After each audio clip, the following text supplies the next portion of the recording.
Good morning, everybody, and welcome to another full access webinar where we bring you the industry experts to discuss the subjects you'd like to hear about. It is a cold, snowy day. Yes, snow here in Wisconsin, if you can believe that.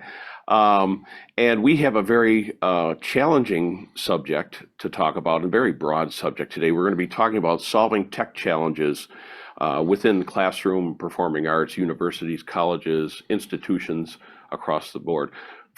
So why don't we just jump right into this and start to introduce our panel. Today we have a couple people with us here in-house. We have Devin Weiland just to my left here. And then beyond Devin, I know you know Sean. I know Sean. We all know Sean McLaughlin with AudioBiz. He is joining us in-house as well. And we also have sales. Devin is a salesperson here, a national sales representative. We also have remote employees with Full Compass here, and we have one of our remote employees that's going to log in here. I think he'll appear up here, Mr. John Bear. Hey, John, how you doing? Good to be here. All right. Virtually. Good to see you guys. So what we'll do first things first is we'll just go down the line here and have you each introduce yourselves. Tell us a little bit about your background. And Devin, I know when I first got here over 12 years ago, you were already here, already been here. And throughout the years here, you have played many roles here at Full Compass. So go ahead and tell us a little bit about that. Yeah, so I started here 15 years ago. My background is actually studio recording. I went to college for that and have worked in a studio in Minneapolis for a couple of years before coming here. When I started, I worked in customer service. I moved from there and did our government contracting for a few years for federal government and state government contracting levels. I've worked and assisted with some of our marketplace sales like Reverb and Amazon, as well as reception and our retail sales counter for a few years until I moved into national sales. That's just amazing. So you have retail sales, national sales, GSA, the government sales, Amazon, Reverb. There was a couple other channels we had at that point that you were helping managing, and just all around helped us out on many levels. You even dipped into rentals a little bit here and there to help us out. Yep, So when needed. great to have you with us here today, Devin. Thank you. Let's jump over to Sean here. Sean. Yeah, so I actually used to be a Full Compass employee. I did a 13-year stretch, as they call it here. Back late 90s. Oh, wow. Yeah, I'm old now. Yeah. I can see the gray in your beard. Yeah, So worked in sales. I did a lot of different things. Worked in sales and Compass Express back when they launched that, and did trade shows and a lot of different things with you guys. And left and went over to a manufacturer. You guys still work with them today, Liberty AV. Was there for a little bit doing video switching and scalers and things like that, and then ultimately landed at AudioBiz. So we're a manufacturer's rep. We do a lot of lines with you guys. So you've seen me wear different hats on the webinars. So sure, Allen and Heath, Chave Lighting, just a ton of different brands that we've got. and over the years, you've changed that. You've had QSC. You've had So I've gotten a lot of different ones. We did QSE. We were doing a lot of integration stuff. I also have a production background, so doing live bands and different events, corporate sporting events, different things like that. He's good at the live band. Believe me, he's done the band that I'm in too. Yeah, that's true. It's been fantastic. So Frequency coordination. Coordination. There's a lot. I get into a lot of different things. And you do, and you've done design work. You've done installations. Yeah. We even did a video here, webinar about installing the Shure. Yeah. Got MXA. to bring out the tools and make some dust. So. All right. So, John, what can you tell us about yourself here? You guys kind of set the bar high. I've been here at Full Compass this is my 23rd year. Prior to this, I was pretty young, but had a little bit of a background in AV integration and live sound. But started here in the customer service department for a short stint, I think the first year and a half or so, and then moved to our local walk-in area for sales for a couple of years. And since then, I've been in our main national sales team. But yeah, primary background is commercial AV is kind of where I'm strongest, but when you do this for 15, 20 years, you kind of end up filling in all the gaps in your knowledge. So I like to think that I can at least talk my way through just about anything that comes up day to day. But yeah, commercial audio and video is kind of my main key background. Oh, well, we're going to put that to test today with all of us here. So let me remind you, you can ask questions live, and we do encourage you to do that as well. So let's jump into this. We're going to talk about solving tech challenges with I was this. just gonna say I have a fun fact. I hired John Bear. What? Well, You mentioned that, yeah. so now Here we nor know. there, yeah. Oh, interesting. 23 years. So we've got a lot of experience sitting here at the table. Yes. We have a lot of stories, I'm sure, but that's for another webinar. All right, let's talk about tech challenges, right, in the industry.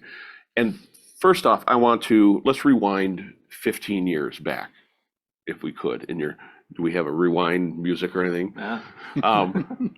Go 15 years back. Let's talk about the technology that was out then. We had a lot more analog.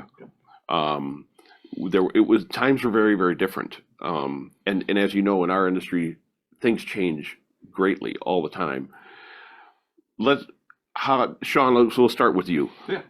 What have you seen some really big changes that have happened since then within all of the technical aspect of the gear? Yeah, I mean, like you were saying, back 15 years ago, everything was analog, so a lot of things were standalone systems, especially, in installations, they were all kind of little islands. So I think one of the biggest things has been everything moving to digital, but to be on the network. So everything nowadays, even though we like to call ourselves AV people, we are just as much networking people nowadays. Whether it's, across campuses or even, across buildings, things like that. So that's one of the biggest things I think I've seen in the last, Connectivity. yeah. So, and that's AV over IP, Dante, Yep. just everything getting on the network and be able to control it from one location or multiple locations, and the integration of everything. And one of the challenges is getting that legacy gear to work within that or replacing it and so forth. Yep. That's great. Devin, do you have any input on that you've noticed? One of the strange ones actually is batteries. Is if you want to get down to the basics. 15 years ago, everything was 9-volt batteries or things that lasted 3 hours at best. Then they went to 9 volts, and now it's rechargeable. Pretty much everything.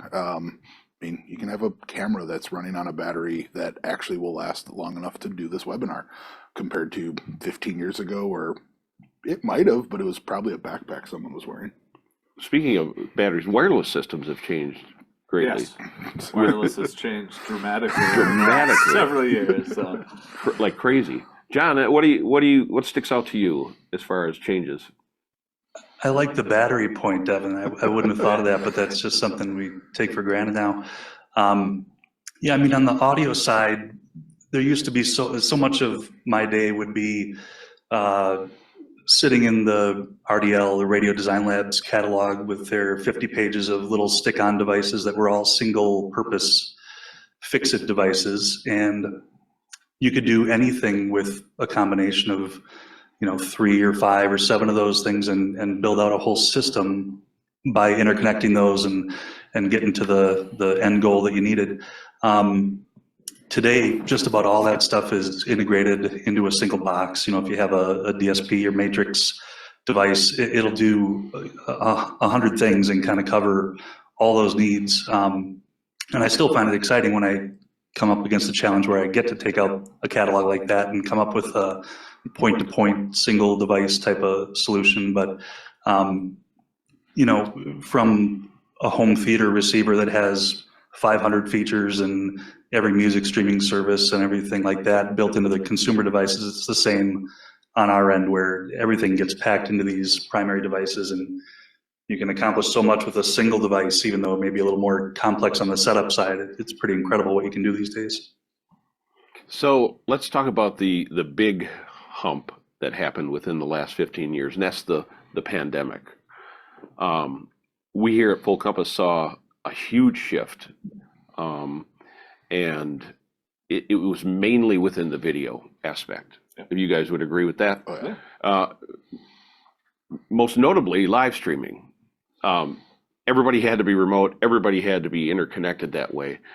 Sean, from your aspect, what are some things that you noticed during that time? Yeah, I mean, it was kind of funny because there was still Zoom and Teams and Skype back then. So there was always some video element, but yeah, everyone was kind of thrust into it really, really quickly. So we saw that a lot with schools. All of a sudden now having to teach 30, 50 kids at a time, all remote. So a lot of it was being able to get not only like your video aspect, but whether it's just a broad shot, but all of a sudden it started to evolve into multi-camera shots because I need to show my widget or whatever that I'm working on or trying to teach on. So it got way more complex from that aspect, and then even post COVID. BCAC after COVID, as people started to come back, there were more people that were in the audience, but there was still a lot of remote people. So then the challenges of starting to bring audience participation in, and then also people from the far end to be able to be part of the conversation. So it did rapidly changed.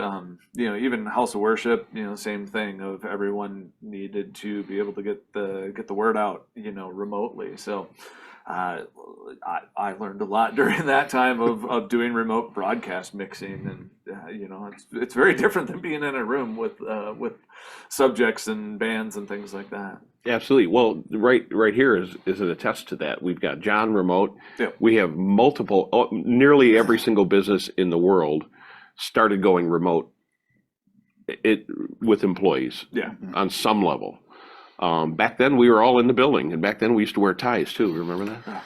Yep. And now we don't have to wear ties. But we also saw a big shift in what people were purchasing. John, what do you got? What can you add to that? Yeah, I think we benefited from the technology kind of getting to a point where so much of that was accessible for the end user to have their own systems for remote streaming or remote broadcast, where I would say for the most part 5 years earlier, even 10 years for sure, needing to put on a production like that would either be pretty simple and archaic or would require bringing in a third party to do the production, to handle the production for you. So things like, Blackmagic brought in a new price point that was accessible to just about everybody. So with some of those options, when we hit that pandemic point, even the smallest houses of worship and small schools and stuff were able to scrounge up $1,000 and get a camera and get online at least. And then most of those customers were calling back 6 months, 9 months later to really expand, once they saw what was available out there, and once some of that product became available, because there were so many challenges with inventory as well. But it's really amazing what people were able to do with X budget amount, and the results they're able to get compared to what it would have been even 5 or 10 years earlier for the amount of investment required. Absolutely. Zach is our guy running the board back here. If you could push out the very first poll, let's find out who our audience is, and we will start to collect that information and know who we have joining us today. I'm going to add on to that as that poll is out here. We saw webcams, for instance. Webcams went from maybe 50 to 60 a month in sales to sometimes over 3,000. Yeah, I had a university the first week of COVID reach out and said, we'll take every camera you have sub $1,000, and that was only for their post-grad PhD students so they could monitor research things remotely.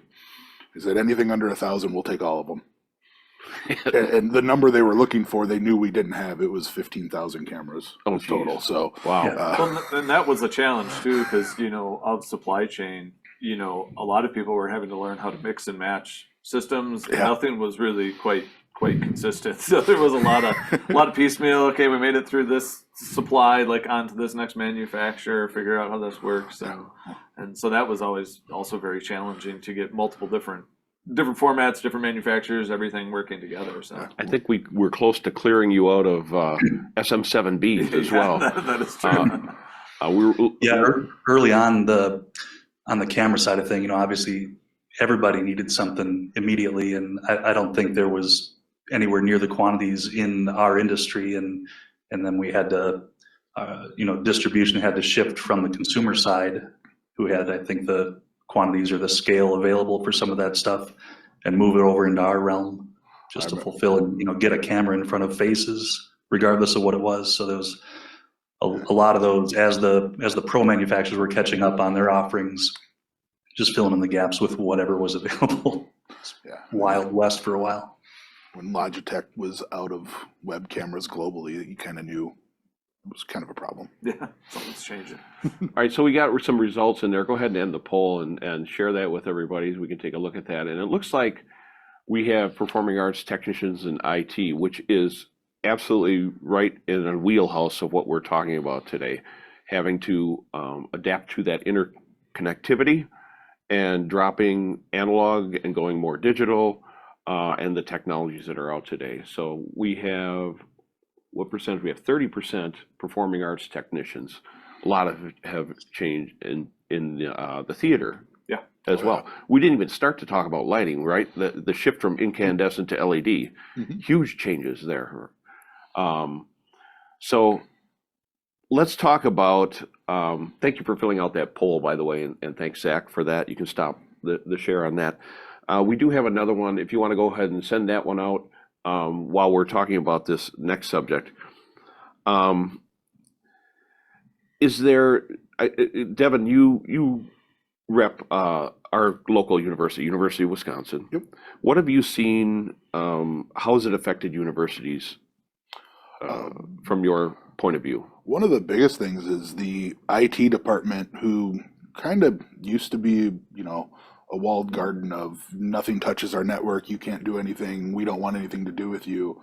And the, AV side of things have now learned to have a communication path, have a way to work together and open up that where, hey, we have stuff that lives on the network that doesn't necessarily need to interact with the university's network traffic, or we have stuff that does need to live on that network to get, 3 buildings over 7 miles down the street in our case, because, Madison's on a isthmus and campus is a little spread out compared to some others. So I think the line of communication being open up between, AV end users, whether that's theater, athletic departments, or just classroom IT, and the actual IT department is one of the biggest shifts. Yeah, I was going to say, like, management of those systems, now that things are on the network, we've got, Madison, there's a department that's in charge of all the classrooms. Those classrooms are miles apart sometimes. So fixing issues, and that kind of goes to, a lot more things are going on the network to be able to be cloud monitored. That's a big thing that you're hearing nowadays. There's lots of different manufacturers that are doing it. There's also people that are building their own platforms, to be able to take that data and really be able to, see how the classrooms are being used, see what's online, see, if there's an issue with, starting up a system or something like that, being able to log in and be like, oh, yeah, you didn't press the power button, stuff like that. So that need for merging those systems, and, even if you're working with an integrator, for those integrators to be able to, instead of rolling a truck, can log in and possibly solve the problem a lot quicker nowadays. Yeah, or back in the day, if a classroom wasn't working, somebody physically, like here in Madison, would potentially have to go several buildings over to walk into that room and figure out what's going on. And now guys can, from their, here you go, it's fixed, I rebooted the room. You're up and running. If you have that interconnectivity. Yeah, if you have it. So that's one of the reasons we're talking about the subject today is advancing wherever you are working at or with us today to get within that connectivity is a huge advantage in the industry today. Sean, you mentioned integrators. Yeah. And this is for John and Devin. from my point on the tech end doing tech support, we have seen a shift from within universities and institutions to where they are bringing more people in-house, highly educated within those systems, as opposed to hiring outside integration. So they're starting to move those within to the university. Are you seeing that as well? Yeah, I definitely have been. And I think that probably is going along with the IT involvement and the technology in a lot of these products, because I think the general school is going to have access to those people more readily, and it's probably a lot easier for those people to kind of familiarize themselves with the AV side of things, at least within the classroom side. You know, different world on the theater side, most likely for the skill set and knowledge, but as far as classroom audio, especially, and remote learning and that type of stuff, it's very in step with IT knowledge. And the way that a lot of the new products are set up that have the DSP inside and remote monitoring and everything, it's a very comfortable experience for those that are computer literate and involved on the IT side, and very scary, honestly, for old school audio guys or audio video guys. So that seems to make sense, and I've definitely been seeing that more and more. So one of the tips that we could give everybody would be start to add those types of people onto your staff, right? Yeah, Bring them in-house.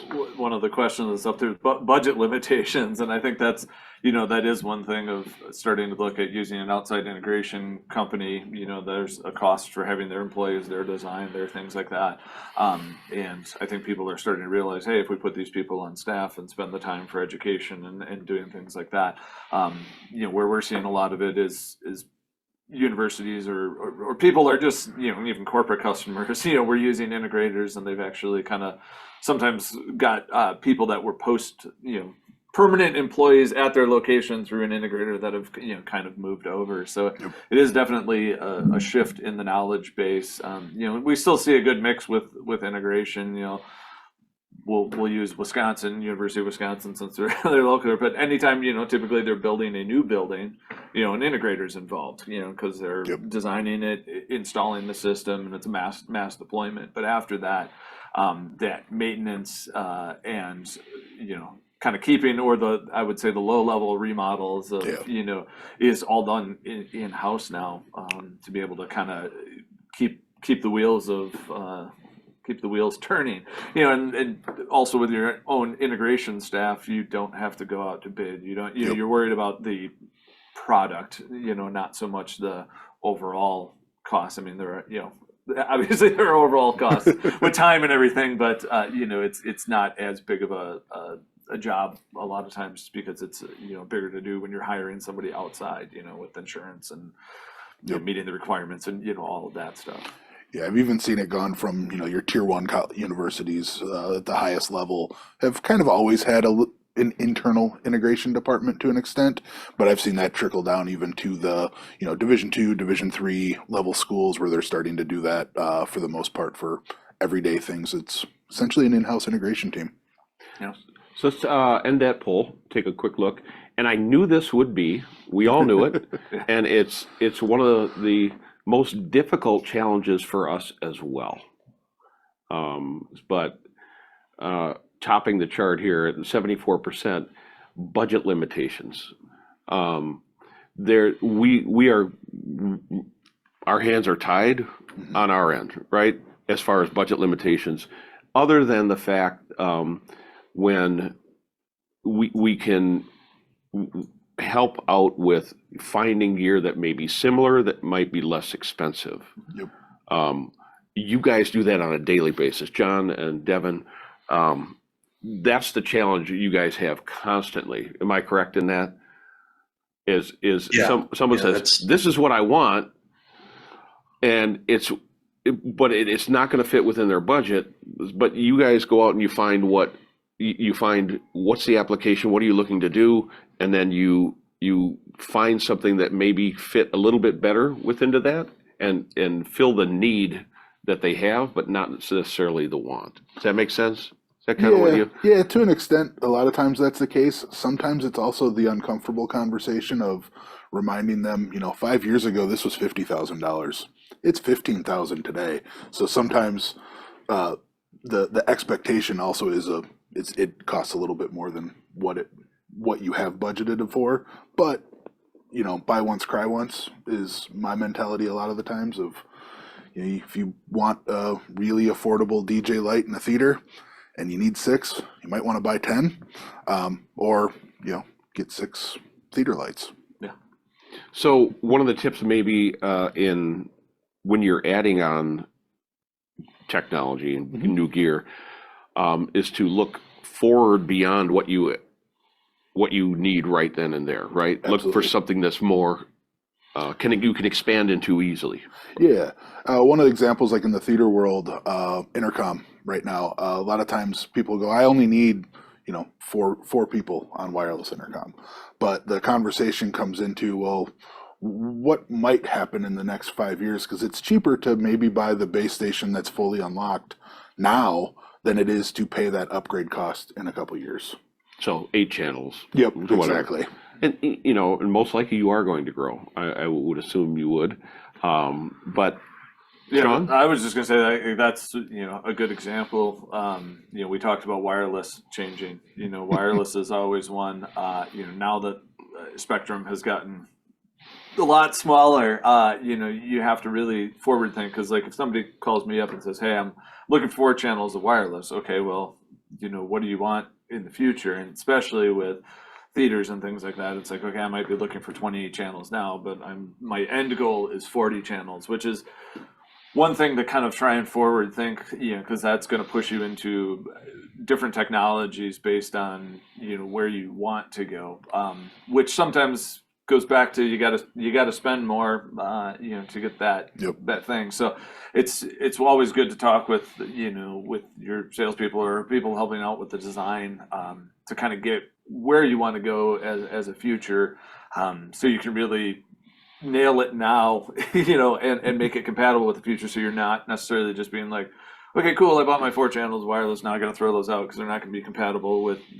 needing 60 channels of wireless or something like that. So preparedness in Yeah. in your budgeting, Yeah. looking forward as absolutely. far as you possibly can towards the future to help out with that, so that you're not running into that huge increase in price or something. Oh, now all of a sudden that price has grown. I could have got it for that much.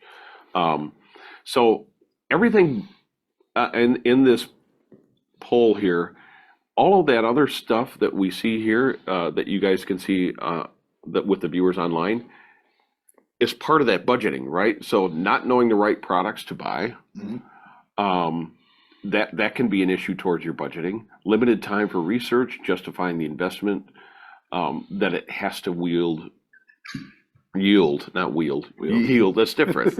Yield is right. Yield results, and that's what the administration is looking at, right? Well, okay, you're asking for this much. What is the result going to be? How is this going to move us forward in whatever we're doing? So that's a big one, and the rapid pace of change in technology. So let's address. You can end that. Stop sharing that one. Let's address the educational part of it. Do you guys have any tips for universities or performing theaters, performing arts centers, as far as the people on staff, them getting deeper into the technology and the education of it? Yeah, I mean, things like this. Webinar. There's a lot of webinars. There's a lot of information out there. Yes, getting the time to do it is always challenging. That's one thing, like a lot of the manufacturers that we have now have training classes online to learn more about products or product categories. I have been a proponent of starting to use an AI chat thing for when I'm taking meetings and stuff to take notes for me, which is using technology has been kind of a fun one of starting to use that to be able to summarize and be able to look back, take notes, do things like that.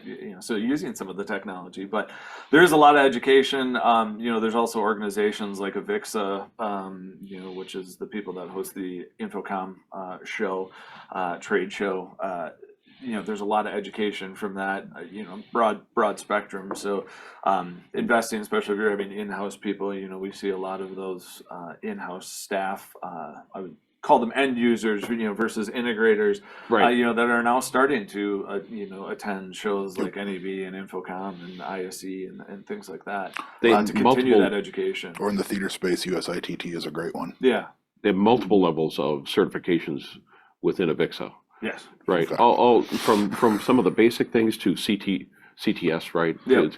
And multiple levels of CTS, different. Yeah. So And, I would also always reach out, look, obviously Full Compass hosts a lot of events, and we've been talking about how do we make this accessible to, to the greater nation, and doing webinars and events like these, are a good way to jump on that. And it's cool that you guys have an archive. There's some really old videos of me when I was much younger, they're still floating out there, doing some of these classes and education and things like that. Yep. So it's cool that you guys actually archive that and Yes. go back. we have a tech team here that is their sole purpose is to keep people like John and Devin fully aware of technologies that are coming out and bringing manufacturers in and trainings pushed forward. And it's all based on feedback that we get from them and the customer, the customer, as it filters through. And 3 days out of the week, you guys are in training. So you have to be on top of it. Mhm. I would say get some people on staff, take a part of your day, a part of your week for sure, and check out webinars. Go to Sure's website. Sure has a full certification on Every nearly product. everything, Yeah. every product that you have. Many manufacturers have schools for learning Yep. built within there. So, and learn just that one manufacturer, you learn about the technology in general. Yeah. Right, and then it gets into the finities when you jump from manufacturers. That's actually one of the cool things I like about the Avixa stuff is the way that they've done their training. It's trying to keep it more on technology, not Brand not here's what specific. Shure is doing or what Audio Technica is doing or whatever, but here's the broad thing of wireless. There's many different manufacturers, many different ways of skinning the cat, but Yeah. like you still kind of learn about the the broad stuff with them. So I think that's been a really cool thing that they've been kind of shifting some of the focus of how they do training. So One of the things we found here that has worked best is we have, rather than having someone that's general across all categories of gear and technology, we have very specific people that swim deep in the pool of audio. Yep. Or the pool of lighting, and then also video. So we have 3 different tech guys on staff, CTS certified, and they are a resource for the sales. That would be someone you want to look at adding on to the staff, someone that is very focused on that particular type of technology. Yeah. Are you, Devin or John, are you seeing that in universities, people that are a pro audio guy, a pro video guy, or?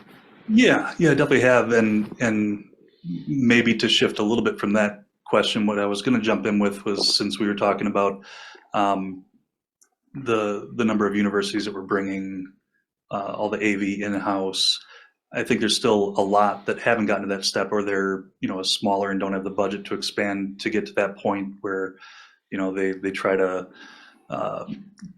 keep those big projects only coming up every couple of years or something, and it makes more sense to bring in an integrator and put it out to bid.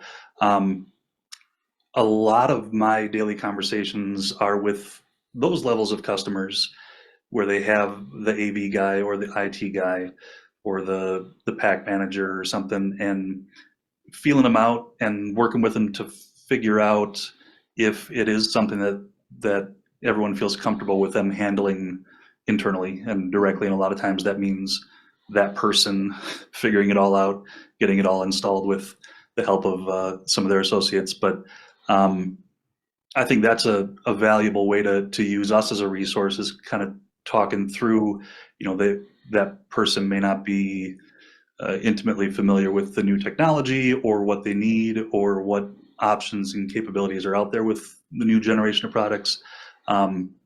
And we can have that conversation with you and make a determination whether it makes more sense to bring in an integrator to come in and spec it all out, or if I and that school can work through all the details, keep it in-house, keep their budget way down.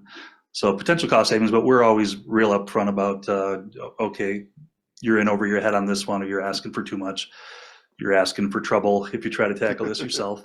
And that happens probably half the time, but for any goal, there's a lot of different ways to get there, and there can be simpler products, simpler solutions that might make a lot of sense in those cases. Or if what you're describing merits a more complex system, then we'll just flat out tell you, you'll have a lot of learning to do, and we can try to help you through it. Or it might make sense to make a call to somebody that can get in the building and work with you on that. So, again, reminder to our viewers, go ahead and use that question feature. Ask us some questions here if you feel the need. We will answer those live. So anytime you want to ask it, just go ahead. But I'm going to pose a question to John and Devin, and of course, Sean, you can pipe in as you usually do. More of a real life type of question. And John, you talked about you running up against that budget and getting what you need and maybe taking it in smaller chunks. Let's say I'm looking to I have all incandescent lighting, and I want to start to upgrade that. That was a huge shift, right, from incandescent to LED. What are some of the things that you need to look out for, or when you're doing that, when a customer comes at you with that type of question? Yes, sometimes historically, a few years ago, a big thing was local, state, and federal level grants for energy savings were more plentiful. I think there's still a few out there, not as much. Other side of it was as simple as how much is your heating bill every month, or your cooling bill, because those incandescents are a lot hotter, a lot more thermal load in the building. At a theater local to us, actually, that has just replaced everything with LED, and their estimate is 2 years to have it paid off, just with the cost savings of AC.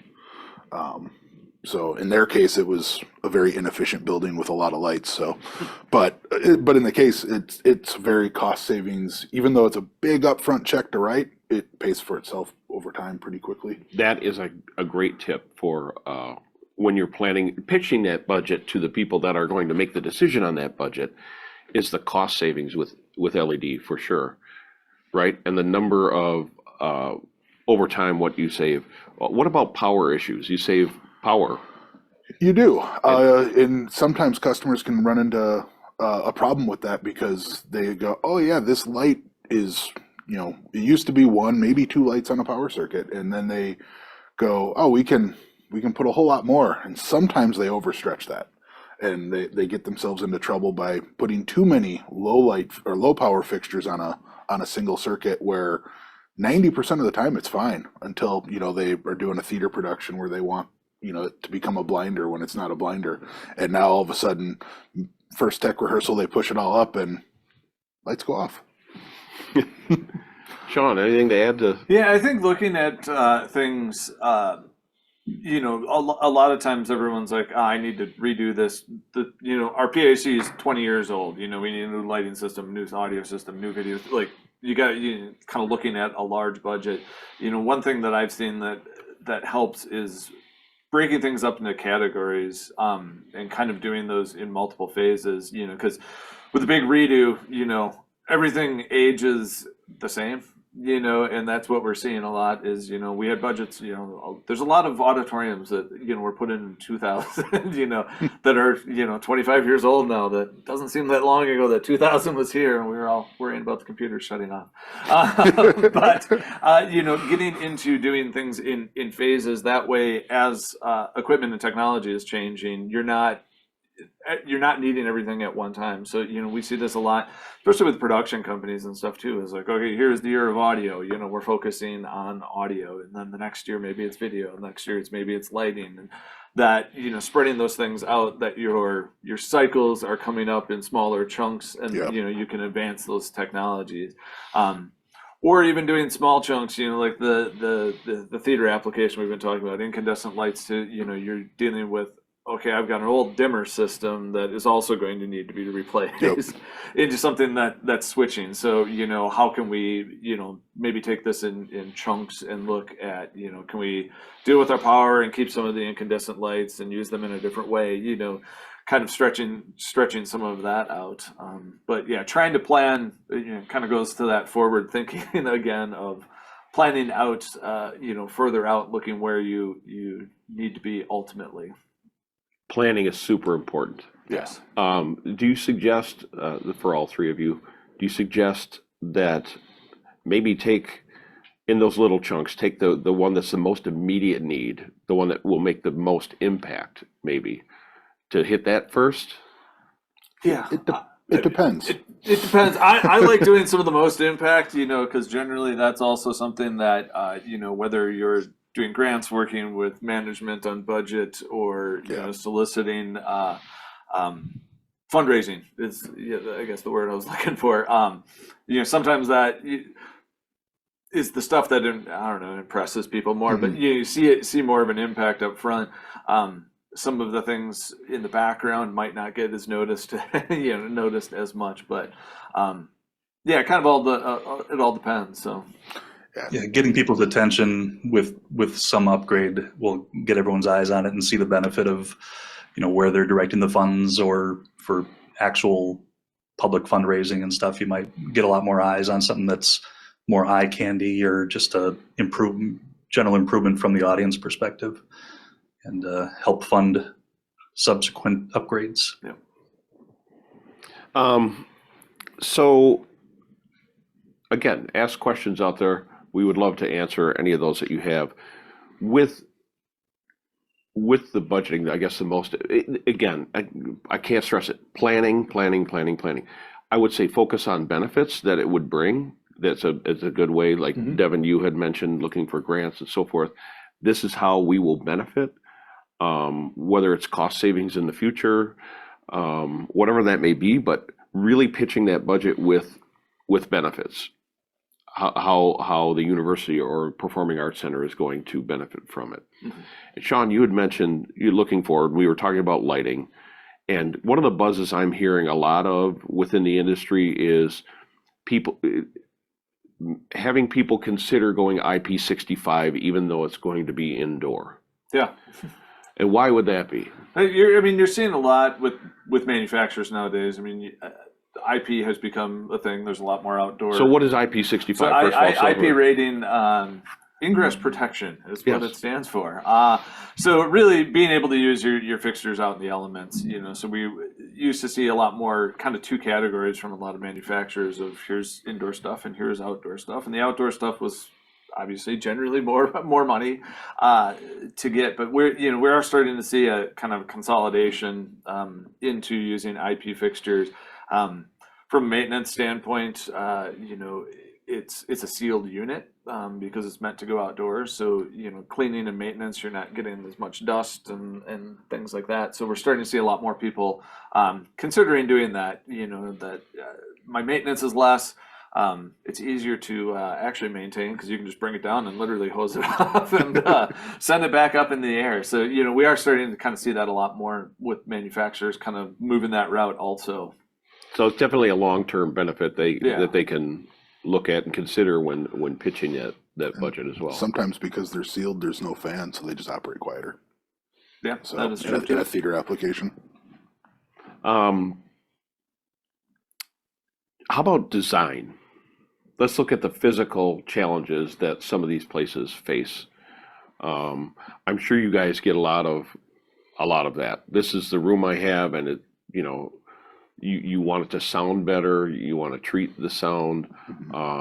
What are some of the design barriers that you're finding gets thrown at you from universities? Everything from it's a historic building, so they can't really touch it, to a lot of it is start just having the conversation of they think new gear will solve the problem, and sometimes it's not the flashy stuff. It's we have it right behind us, the sound absorption and diffusing. Sometimes that's the best option, even though it's the least sexy as a gearhead. So maybe it's not to go louder. I don't need Yeah. louder stuff. I just need to control the sound Oh, within absolutely. the room. And you touched on a point there. A lot of these institutions have been around for way longer than you and I, right? And you are absolutely up against the design of that building that Yep. they are in. Sound-wise can be horrible. So sound treatment is a big. Well, and if you think of a lot of these buildings, it's interesting going back because architects were designing rooms to amplify audio without any amplification in there.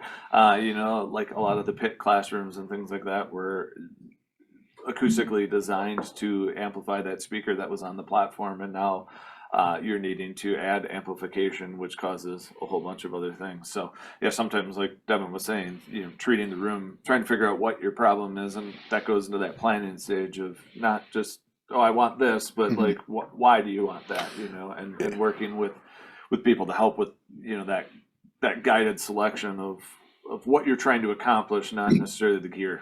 Yeah, along those lines, one thing I run into a lot is you'll have people from a university go and visit another university, and they see something, new, fancy, and they come back and we need to have this. And a lot of times it's breaking that conversation down as to what problem are you trying to solve? What application is it really being used for? Because maybe that's not the right product. And that could go into the budget category of this one's way more expensive, but you really only need this, or no, that even though that's the newer one, the older one works better in certain applications. That's I have to point this out. That is a huge advantage rather than just going on to a website and hitting click to buy. Call in. Mm-hmm. Yeah, you have a deep well of knowledge sitting here in Full Compass with who's been here the longest currently? John, you're 23, right? 35 years. Mm-hmm. Who's 35. Ken Schneider we have on staff.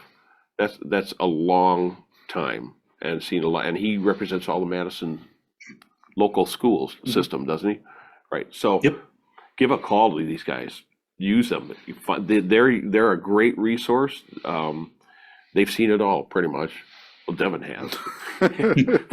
Yeah, I still feel like the new guy somehow, and it's shifting slowly. 23.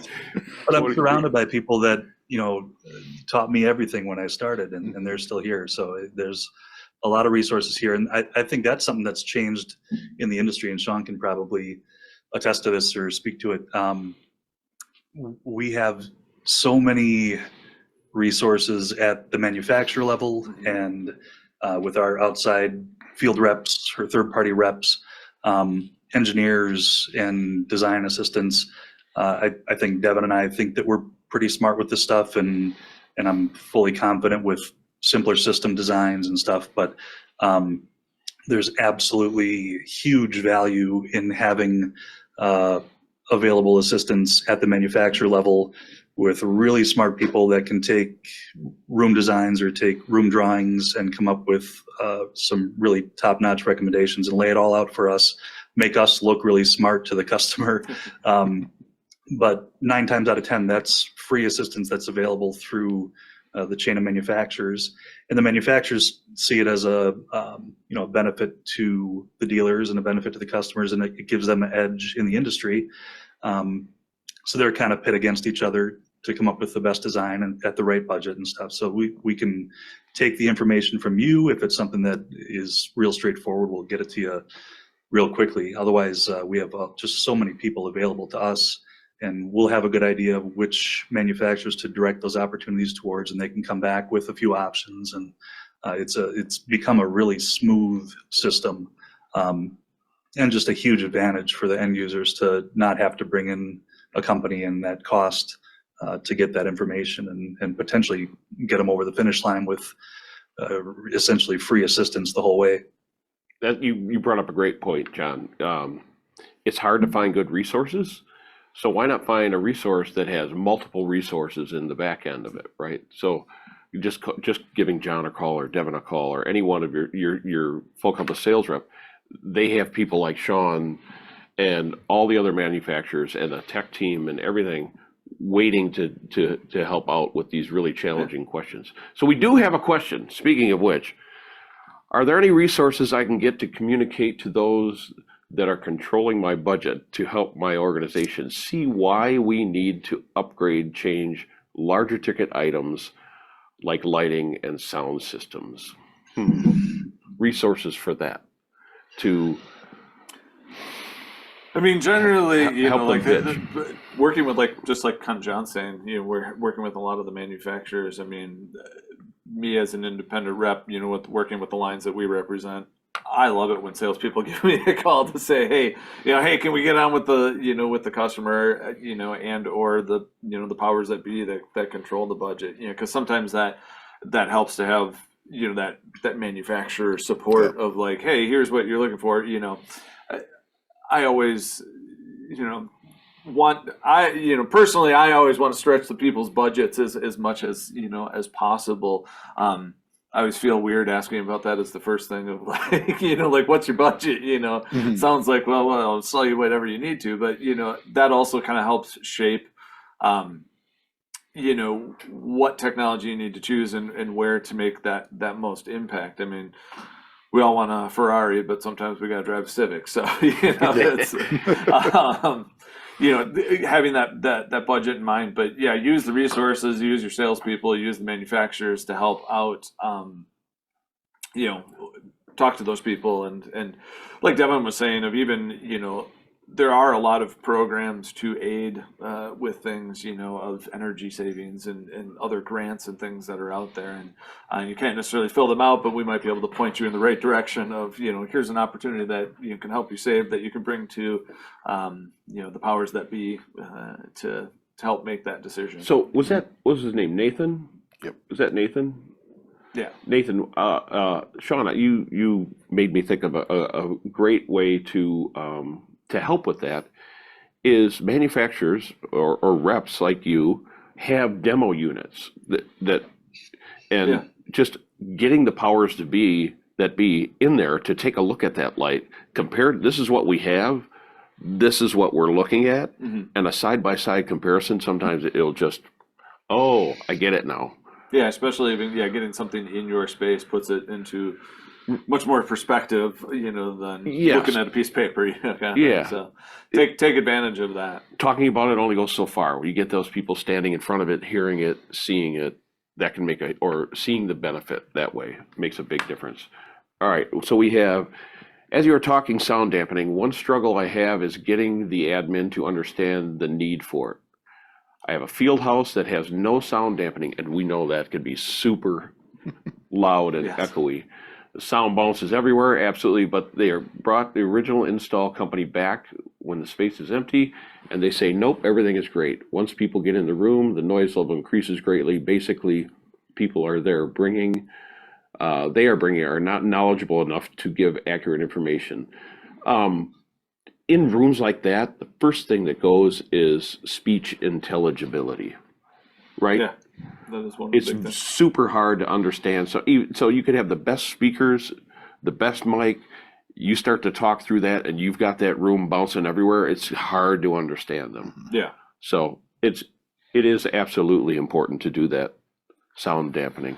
Yeah, and working with manufacturer, like I just so happen to represent a company that does acoustical stuff, but working with the manufacturers, this kind of goes back to having the manufacturers help you, because there is a lot of design things that you can do in software to analyze the space and bring something back that'll give you a detailed and scientific report, that is, here's what we're seeing here, here's what your room is now, here's what it can be, here's the cost, here's, the minimum that we recommend, here's, the long goal,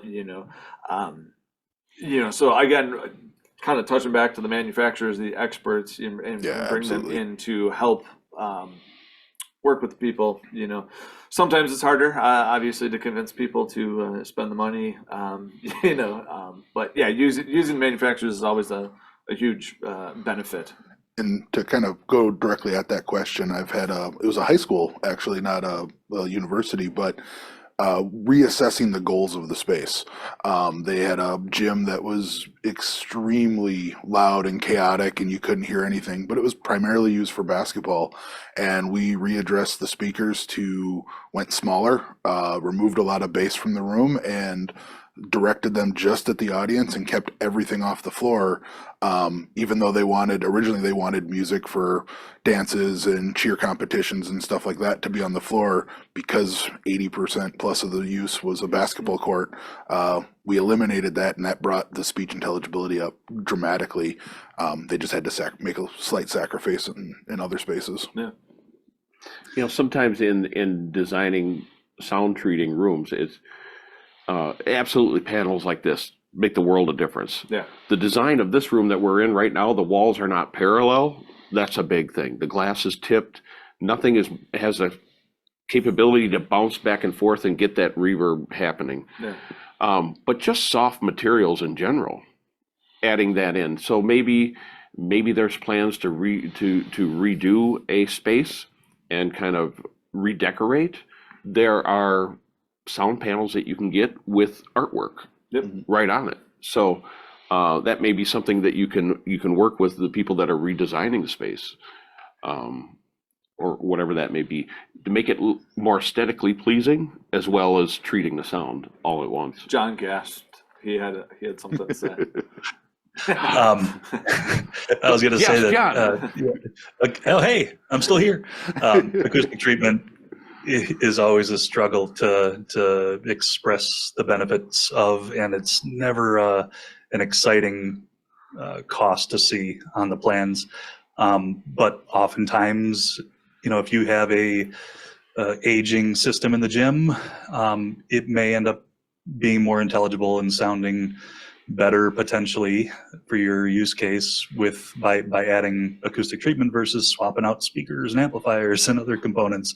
And certainly doing all of those steps will get you the best result, but it makes such a huge difference. And I know that we've had some manufacturers in the past that have put together videos in smaller spaces, from a studio type space and a house of worship, like a sanctuary space, where they do apples to apples before and after with the treatment on the walls, and it's jarring how much of a difference it makes. And I've always used that as a really nice, simple resource to hand out to customers to show them what type of difference it can make. And I'm jotted down a note to Sean to work with that company and try and get that type of A/B comparison in a gymnasium space, because I'm sure it would be just a huge selling tool. And a good resource for these end users too, to bring back to people on their end and show them how much of a difference it can make. And with absorption, it ends up being, Sean, correct me if I'm wrong, but I think in a bigger space like that, it's something like 15 to 20% wall coverage can make a world of difference, and you get diminishing returns probably shortly after 25%, 30%, something like that. Yeah, it kind of depends on the space, but there's that's why a lot of the companies will do, here's a minimum, and what are you trying to accomplish? I mean, a lot of people think, the dead room is the best room, and it's not always the case, No. Especially in like theaters and things like that. So again, kind of working with the manufacturers to get those designs and kind of work through what you're trying to accomplish in there is a good thing. And there's a lot of different. Go ahead, John. Sorry, in those big spaces, that's a category that can be tackled in phases too. If you do totally banners up in the ceiling, Yep. 1 year, and then a few years down the line, plan to add some wall treatment and something that you'll see immediate benefits from, and probably increase the appetite for more investments in the treatment for the next phase. Yeah. So we have one more. We are up against the hour right now, if you can believe that. Wow. Time flies. So we have Is there anybody left? we have a question here. Well, not really a question, but more of a challenge that they face as an installer. When pitching a design, you pick out what will be the best for them, and then a lot of times they choose the cheapest option, and then you end up spending more on the back end to replace that later or to add on. Any comments or that you guys have on that? So, John, can you see this? You can't see the question.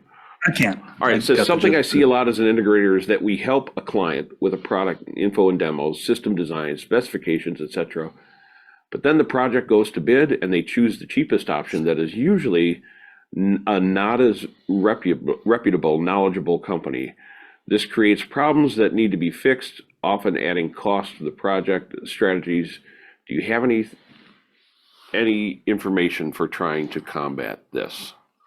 When it's Story of our lives. Yeah, I deal with that a lot. When it comes to product, if I'm working with the university directly, at the front end of it is, making sure when it goes to bid that they put in the correct verbiage for minimum spec, so that it's not just an open-ended spec of the product where other things can get, substituted in easily. Having the right minimum spec. So, and in talking about a reputable company, that person, sound panels are fine. If we just use that as an example, placement is super important. So it's not just hanging them on the wall.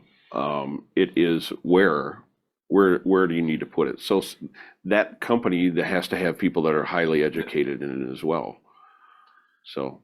Yeah, I think that, we see this all the time Yeah. with the helping the customer, using the tools that we've been kind of talking about of getting the manufacturers involved, trying to provide as much data to your customer, or the ultimate end user that you are working with, as to why, you're going this route. It's a tough one, Yeah. it's you're not going to win them all, unfortunately. But I would say, always be, upfront with the, your customer of here's why we're doing this. Yes, it might be more expensive to do it this way, but here's the reasons why, and trying to communicate that. And again, using those tools from, the manufacturers or the experts to be able to kind of help provide some of that data is always a good thing. All right, let's go into a speed round here. All right, you guys ready? Boy. Speed round, integrating legacy gear into new systems. It happens. Depending on the system, it's easy. Sometimes Depending on what it is, right? Yeah. And what are some things? The ASIO Dante adapters. Good. Yeah, Or Dante network and getting legacy gear into that. We talked about connectivity, right? Yep. Yeah, that's a good one. Like getting stuff on Dante is pretty easy. Video sometimes gets to be a little harder sometimes, just because there's a lot of variables at play. Frame rates, resolutions, conversion, and things get happy. And we've all seen the bad Bollywood film of how's it going, Sean? We hear a lot about huddle spaces. Again, speed round. Huddle space. What are some advantages to having a huddle space rather than an entire room? Lower cost to entry, in my Yeah. my opinion. Smaller spaces, easier for design. There's a lot of all-in-one products, that can give you a good experience. But I will also mention, with those types of all-in-one products, even though it gave you a good experience in the huddle room, might not be designed for those larger spaces. So kind of keep that in mind, and when you are moving from space to space. Okay, so let's start to wrap things up here. And in this wrap up, I would like to have each one of us give kind of some last special advice or bullet points across everything that we kind of talked about. So, eeny, meeny, miny, mo, John, you're first. Wow, that's a big ask. I think the biggest thing that we mentioned a few times is Full Compass specifically is more than a website. And we, for years and years, didn't have a website or had a minimal website even compared to our competition. We've always been a real face at the other end of the phone, and a group of people that have been at it for a long time. The tenure on the sales side is insane. Like I said, I'm still the new guy. But we're here to have the conversation with you. So always give us a call, shoot us an email, let us know what you're up against, what you're interested in, where you want to get to. And hopefully with our experience and the resources we have up the line with manufacturers and reps like Sean, we can find a way to get you where you need to go within your budget and save you guys some money and get you the right product with a minimal amount of pain. Yeah, quicker and more cost effective. That's important. Devin. Yeah, following up with John said, that's great. Other thing is knowing the end goal that's in mind, whether we're not just targeting a piece of equipment. It's let's target the solution and the why, because sometimes the piece of equipment that starts the conversation ends up not being the right one. So knowing what solution you want to, either the problem to solve or the solution you want to get to, is a great starting point. Awesome. Sean. Continue to learn. Try and make the time to to learn and educate yourself. I'm what they would consider a propeller head. I like learning about new stuff, but take the time to try and seek out as much information as you can, which helps that conversation with the design and everything in those systems. So always be learning. Always be learning. Always be learning. Always be planning well ahead, right? Yeah. That was one of the things we absolutely talked about. So the song Lean on Me is going through my head right There now. you go. So lean on Sean, lean on Devin, lean on John. I think that's it. Thanks, Sean, once again Yeah, for appreciate Thanks, it. Sean. showing up here, and John and Devin taking time out of your day to talk to a wide range of customers out there. And by all means, call your sales rep and lean on them. Right? See, it's going to be in my head all day now. Right? All right. So thank you so much for everybody joining us. And again, if you have any further questions, we have an email address you can send. There it is, full access at fullcompass.com. That goes directly to me. I can then forward that out to Sean or John or Devin or You anybody. did it in the right Or- direction. Yeah. When you're looking at the camera. So. He's practiced. Yeah. See, I got really good at that. So thank you so much, everybody, for joining us.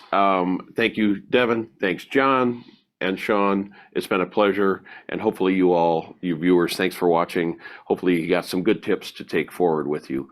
So take care. We'll see you at the next webinar.